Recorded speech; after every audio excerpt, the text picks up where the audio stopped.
potentially new coach for the Jets, and that the Jets are 0-8, and of course the Giants 1-7. I don't think.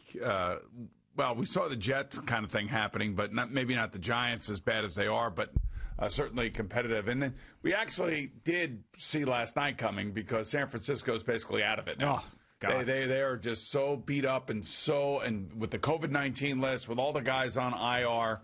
They hung in for a while. Now they're done. Right. They're so totally this is dead. not the team that basically came to New York and knocked out the Giants and the Jets in back-to-back weekends. And Nick Mullins won one of those games. Jimmy Garoppolo got hurt in one of those games. It's just they're not going back to the Super Bowl. They're done. They are, I think, 2-4 in the conference. And they are just a shell of themselves. And that's what Aaron Rodgers said after the game last night. He goes, well, hey, look, man, this is not the same team that I saw last year that we played twice. I can tell you that. And with all the injuries that they had and there was no pass rush, he basically was the Aaron Rodgers that we all know and love. 25 at 31, 305 yards, 4 touchdown passes. Devontae Adams, 10 catches, 170 yards and 2 touchdowns, I believe. So it was vintage Aaron Rodgers against a beat-up, really bad San Francisco team. Now, does that mean that they want to fire their coach? No, I don't think so. I think reality sets in sometimes in the NFL, and you see what happens. And I think probably their big question that they have to ask themselves is Jimmy Garoppolo, the often injured Jimmy Garoppolo, the guy that they can count on moving forward because they can get out of that contract. And does Jimmy Garoppolo end up going back to New England? Who knows? Wow, yeah, that would be something else if he ended up back there and Bill Belichick and Josh McDaniels gave that another run. Sam Darnold, that's one of the landing spots. If Sam Darnold's not going to be a Jet, that's one of the landing spots for sure for him. I think you look at, a place where there'd be a veteran there for maybe another year or so that might be better for Sam, so he could have a reset in his life and career and maybe exhale and take a minute to just sort of process what the hell happened to him with the Jets. If it does go that way, that would be the better solution. But there could be a team out there that sees so much potential in Sam Darnold that wants to move on from their quarterback. Or, let's say, for example, an Indianapolis Colts team that says, all right, Phillip Rivers was good for us for a year, but that's kind of it, and we need to move on, and Frank Reich and Sam Darnold can make something special. That could be a place, and San Francisco's another place. Like, okay, we tried to do it with Garoppolo. We gave him one of those contracts where it was a decent amount of money. We get out from underneath it. It didn't work out. We got to go in a different direction. Sam Darnold's going to be a lot cheaper than some other options. Let's go there. So, as this season is unfolding, I'm trying to see where the pieces are going. Two of the things that I'm looking for is, one, who's going to emerge as that favorite to be the next Jets head coach. And two, is there going to be a team out there that's really going to want Sam Darnold enough where the Jets can get a decent return in a trade? But then again, if they have the number 1 overall pick and everybody knows they're taking Trevor Lawrence, they know they're not going to keep Sam Darnold there. So why would you give him anything? Because you got all the leverage. Well, it's interesting so we're at the halfway point of the NFL season. People starting to look, especially those teams that are out of it, starting to look forward to next year, starting to watch college football, starting to look at all the evaluations of the college football players, who's going to be available, the whole tankathon thing.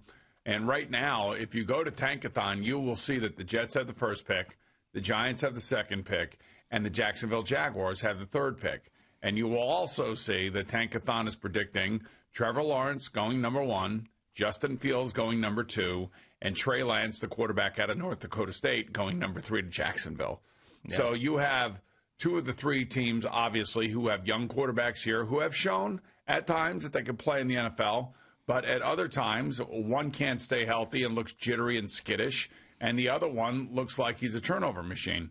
So these 2 guys, these 2 men, are playing for their careers here in New York as to whether or not they will be the answer. I would think that they may give Daniel Jones 1 more year, depending on how he finishes the season. But I would say that the Jets will have no choice.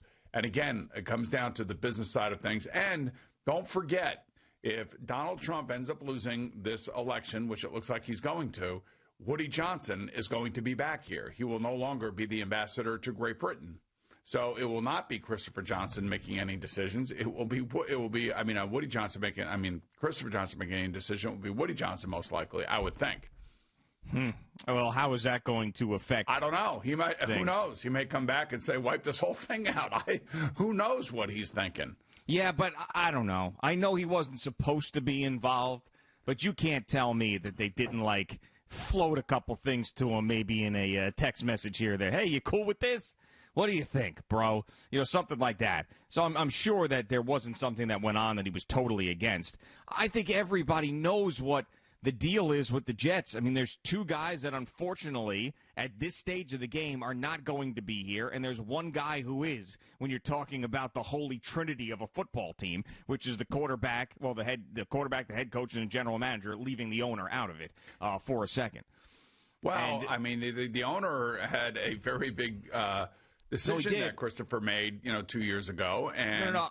Yeah, you're misunderstanding me. I'm talking about the owner coming in and assessing what he has to do with those three things that are so important. That's why I'm leaving him out of it, because I'm saying he's the one making the decision. So whether it's Woody Johnson, Christopher Johnson, me, you, any Jets fan is going to say Joe Douglas is going to stay and Adam Gase is going to go and Sam Darnold's going to go somewhere else and the Jets are going to draft Trevor Lawrence and you got to find the right coach. I mean, that to me is probably the only path we are on. Now, if the Jets somehow squeak out a win on Monday night against the Patriots because they're so bad, and I don't think it'll happen. They're still a touchdown underdog. But if that somehow happens, then all of a sudden it's panic mode. Right. Because there isn't a plan B at this point. There is not.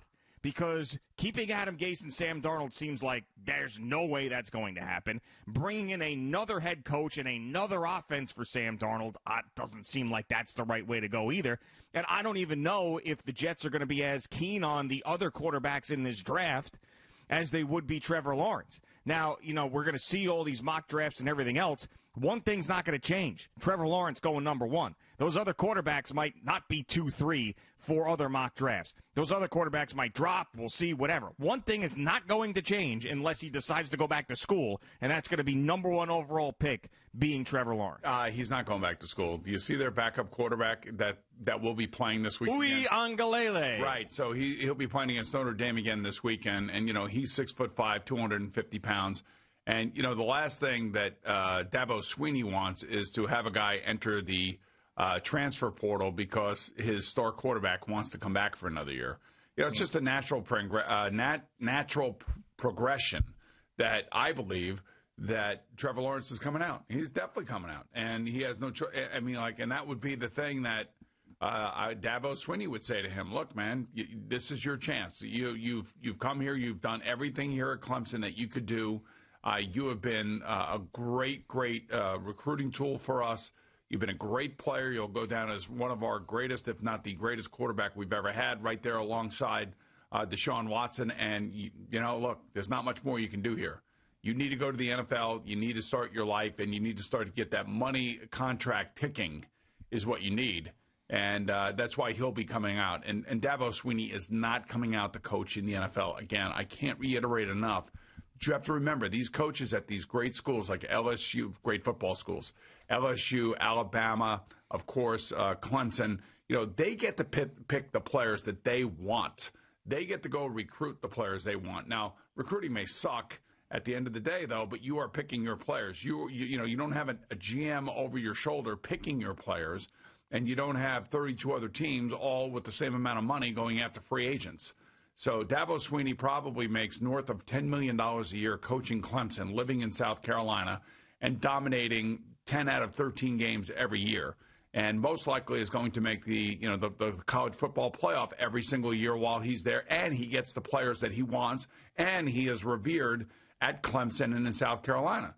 Why in the hell would he leave to come? If you're coaching Baylor, it's one thing. If you're coaching Clemson, it's a completely different set of circumstances. Yeah, I mean, to me, there's no point in even bringing it up.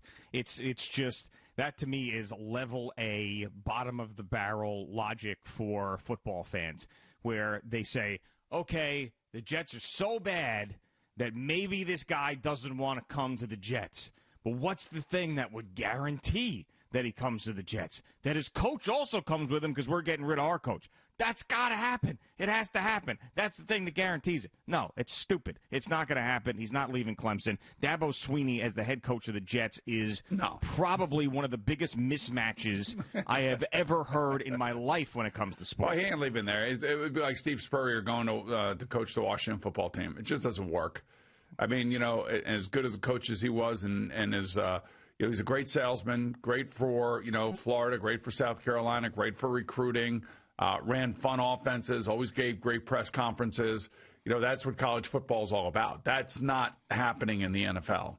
You need, and again, I go back to it, and I know the record doesn't reflect it, but Joe Judge is a serious dude, man. He's a serious young guy who believes in, the foundations of what a football team should be, and you can see that. It'd be interesting to see whether or not, again, this week, Golden Tate is active for the game.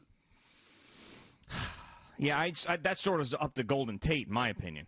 Like, I think that they sent him home and they brought him back. How is he acting? And is he really trying to force himself out of there or not? Or is he saying, okay, you know what, I had a little bit of a meltdown. My wife had a little bit of a meltdown. I'm sorry. I'm ready to finish this season, and that's that. So it's really up to him. I mean, what is his agenda for the rest of the year? Is it to be a team player, or is it to try to force himself out so he's not a member of the Giants either in the short term or the long term any longer? Right. So how you feeling in that wide receiver room? How you feeling in that offensive line room? How you feeling in that quarterback and running back room when, something like this gets out there? The coach tells them to stay home. That's one thing. So that's embarrassing. There's no question about that, and that puts him on blast.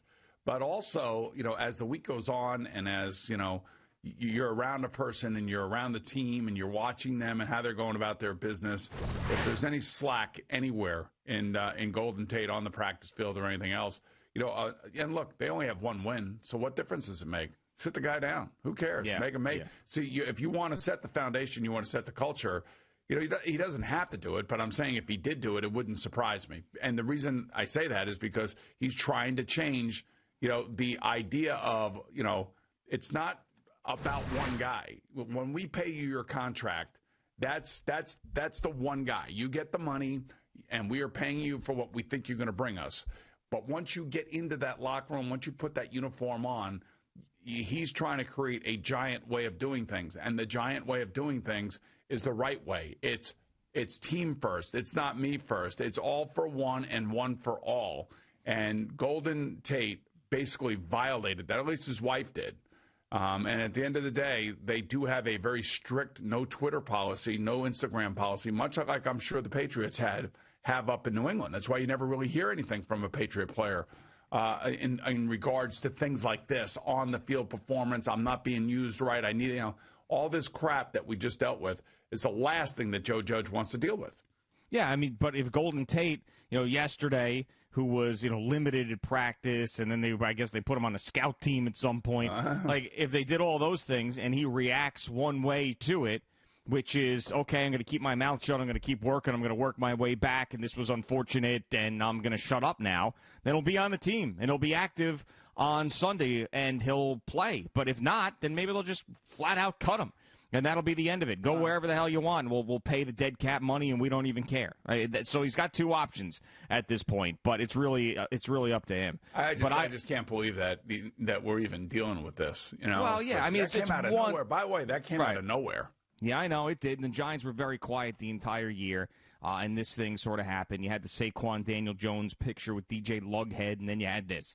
That's really it. It's not like it's been, now I know it's been overshadowed by the constant blaring noise that has come out of the Jets, but the Giants have been relatively quiet. And I will say that as it stands here right now, my prediction is that the Giants will not be looking for a quarterback at the end of the year. I think that we're going to look back at this point where people are trying to run Daniel Jones out of town and say that they were wrong, and say that Daniel Jones will at least be back for next year. I'm not saying that a guy can't fall apart. I'm not going to say he's going to be the quarterback here for the rest of his career. But the Giants are not going to be looking for another quarterback at the end of this year. That's just not the way they're going to do things. We've seen them hang on to guys for too long. They love his personality. I know they got excited about him. I bet you that John Mara loves Daniel Jones. That is my guess, but I bet you that he loves the guy, and he's like the perfect type of personality for them, for the Giants, because they want that type of quarterback, because Eli represented them so well with that same, like, aw shucks personality. He's got to play better, for sure, but also you point out all the time Eli Manning's tenure did not get off to a great start. How many times do you think that John Mara has said that around that building? Like, oh, remember Eli's first couple of years? Remember this? Remember that? We got to give this guy a chance. So I know that everybody else is quick with the trigger finger on Daniel Jones. The Giants, in my opinion, will not be. And I also think they're going to play much better in the second half of this season. And it's interesting because you have former GMs and everybody else now pontificating, which is what their job is. I'm not saying that what they're saying is wrong, because they do have to give opinions, and that's what makes it stick out, is when somebody that comes from the inside and now is on the outside and says, this is what I would do if I were the general manager, in talking about Justin Fields, the quarterback at Ohio State, and taking him and jettisoning, Daniel Jones because of his turnovers. That's significant stuff, man. That's real stuff. And I would just say that you got to believe that the Giants and Dave Gettleman, are thinking about that. And whether or not Gettleman's a part of this moving forward, too, that's a whole nother question that I don't think he's going anywhere unless, of course, there's got to be a guy up in New England that maybe Joe Judge has got his eye on coming down to help run the team from a player, development standpoint and picking players. But I don't know. It's kind of an interesting dilemma. There's no question about that. Now, if the Giants go on and win, 4 games this year and they drop down to number 6 or number 7 in the draft, then maybe it's all a moot point anyway. Right, and that's what I think is going to happen. The team that you got to worry about, it really is the Jacksonville Jaguars. Yes. For the Jets. For the Jets. Yeah, I don't think the Giants are going to be breathing down the Jets' neck for the number 1 overall pick. I really don't believe that.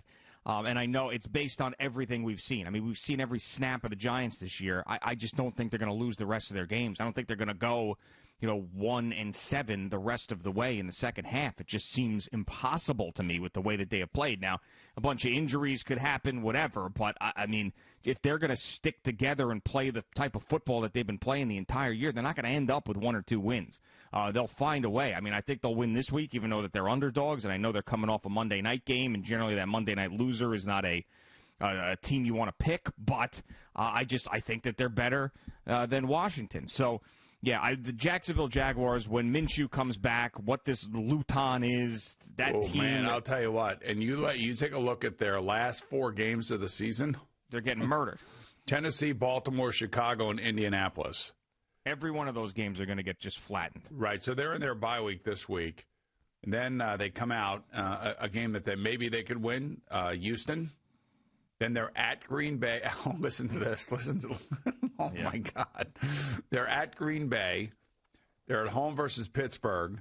They're at home versus Cleveland. They're at your Minnesota Vikings. And then Tennessee, Baltimore, Chicago, and Indianapolis. Yeah, I mean, the only thing I can say is that maybe, I don't know, if one of those last 2 games, I'm assuming that Chicago and Indy are going to be in a playoff hunt. Sure. But think about it. I mean, the last couple of games, and if the Jaguars have 1 win, they're going to try to do whatever they can from an organizational standpoint to play all the schlubs, is what they're going to do. Not the right players now, don't. Right. I mean, that's why we look at it now. I'm just saying, let's say Indianapolis is locked in at the number 7 seed or at the number 4 seed, and it can't lose. It's a seeding no matter what happens in that game. I don't see Phillip Rivers playing in that game, but, maybe Jacoby Brissett goes out there and plays in that game and, throws for 400 yards. Who knows? Yeah, wants to show that he could still play and maybe go somewhere else or whatever, be the guy after Phillip Rivers. Wow. Absolutely, that could happen. That is a treacherous schedule. Even though Jets have to go 0-16. Jets have to think, like, their mentality has to be that they have to go 0-16. If I'm the Jets, I'm saying, the organization, not the players, because that's a different thing. I'm saying we got to go 0-16. I don't care what it is.